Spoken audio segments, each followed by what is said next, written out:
Hey, what's up, guys? Sam here. Just got off the phone with my lawyer who said I'm officially out of money because I just got the iPhone 12 mini and the iPhone 12 Pro Max, the smallest iPhone in recent memory, the biggest iPhone ever made.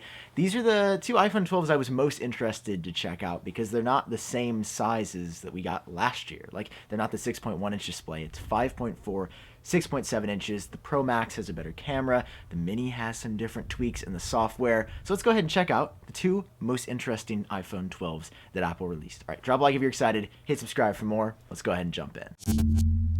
All right, so here is the iPhone 12 mini. I got it in green, the iPhone 12 Pro Max in gold. I am super excited to see the Pro Max in gold. I haven't seen a Pro in the fantastic new gold color yet, but of course, we got to put the small iPhone first. I'm also most excited for this one. You're going to notice that just like the other iPhone models this year, that it does look a little bit different, at least as far as the box goes, than last year. Because once you open it up, you're going to be greeted with the phone on top. Whoa, that green looks super cool, especially in the sunlight right now. So if I go ahead and take it out, it's a very simple package because underneath you just get your standard stuff. And by standard, I mean new this year, the quick start guide and a USB-C to Lightning cable. So that's what's in the box. It's nothing exciting. Of course, what is pretty cool is the iPhone 12 mini. Wow, this feels wow. I don't even know how to describe this, guys. Like, this is the best feeling iPhone in my hand I've ever felt.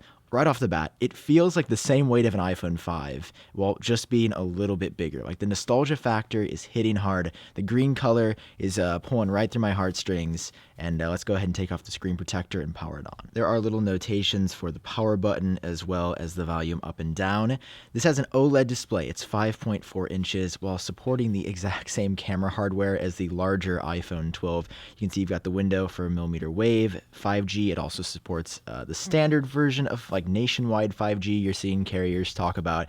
Man, I just feel like the green, I think it was the right move. I was kind of debating, like, do I get white? But wow, the green, I've never seen it this year. It looks fantastic. Okay, while the iPhone 12 mini is actually in the process of setting up, let's go ahead and take a look at the Pro Max. So for a lot of you out there, this is probably the phone that you're picking up. I didn't realize how many people loved big phones until, I just read comments, and a lot of you are a huge fan of, like, the giant size. For me, I've never been a fan. I want to see if this phone can convince me otherwise, like with the new camera system. It's the exact same package as the iPhone 12 Pro, although you do have a black box, of course, to, I guess, signify that something in here is a little bit more premium. And it is. Like, this has stainless steel edges instead of aluminum. And, of course, the screen is gigantic.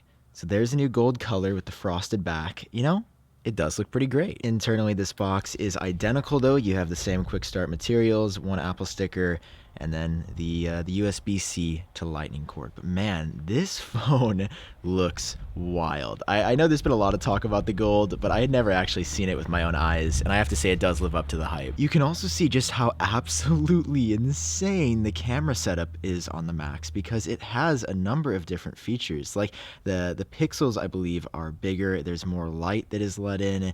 It's very, very large. In fact, let's just do a quick comparison really fast to the iPhone 12 Pro. I mean, you guys can see that's significantly larger. Like, that's 10 to 20% bigger right there. I mean, I thought the 12 Pros was, like, kind of large. That is gigantic. Not that it's, like, a problem. It's just, like, even it sticks out pretty far as well compared to the 12. You can see the camera system is pretty much the big takeaway for the Pro Max. There's also a screen protector on the front, and it is a very big phone, as you can see in my hand. Like, one hand in this boy is not only does it have the weight, it's got the width and the height, and the new boxy design. I'm a huge fan, but it does make it feel pretty large. Like, even just putting my pinky down there to hold this phone, you guys can see how big it is. So just a quick comparison between the 12 Pro and the 12 Pro Max. This is the screen size comparison. It is significantly larger. Like, I'm gonna be honest, first impressions, this feels like a small tablet. Like, this feels really big, which you've probably heard, and you're probably not surprised by, but it's still surprising to hold it in my hand. And even more comical is when you put the iPhone 12 mini next to it, you can see, well, there's quite a size difference, and I have a feeling that these phones are gonna be for two very different people. Like, I don't know many people that love small phones just as much as they love big phones, or vice versa. You really gotta make a conscious choice about which one of these you want. And I'm gonna work on a video later today to sort of break down all the differences, show you, the different features and action between between all the iPhone 12s, just because it's kind of confusing when there's 4 different phones and 3 different screen sizes. Like, what's the right move? All right, so here they are, finally set up. It actually took a minute because you had to download a software update, but you can see, like, now software-wise, just how big the difference is. In an app like Weather, for example, how much more screen real estate there is on the Macs, and even how much more you can see it. And you can see this all over the place. You can see it in App Store, how there's simply just more data. Everything is scaled down a little bit on this, even for wallpapers, just like everything is larger. And if you like that, then you're gonna love the Pro Max. But initially, it does feel quite big for me. I'm going to keep trying it out, keep testing it, because of course what's interesting about the Pro Max is the camera. The camera system is significantly upgraded on the Pro from what Apple has told us, and I'm excited to actually put it to the test. I mean, you can just see size-wise, there is so much more happening on the Pro's camera system. So I want to put that to the test later today as well. All right, these are my initial impressions. Now, if I had to pick one of these right now, just after the initial impressions, I'm picking iPhone 12 mini. Not only does it feel great in the hand, I love small phones, and I've been a proponent of the original iPhone SE, the new iPhone SE.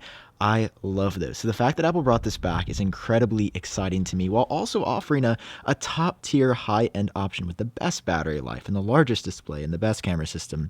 I think there's a world where these two can coexist, and clearly Apple sees it that way as well. All right, hope you guys enjoyed this one. This is a first look at iPhone 12 mini and iPhone 12 Pro Max. You can see just how big and how small they really are. All right, drop a like if you enjoyed, hit subscribe for more, and I'll catch you guys later today.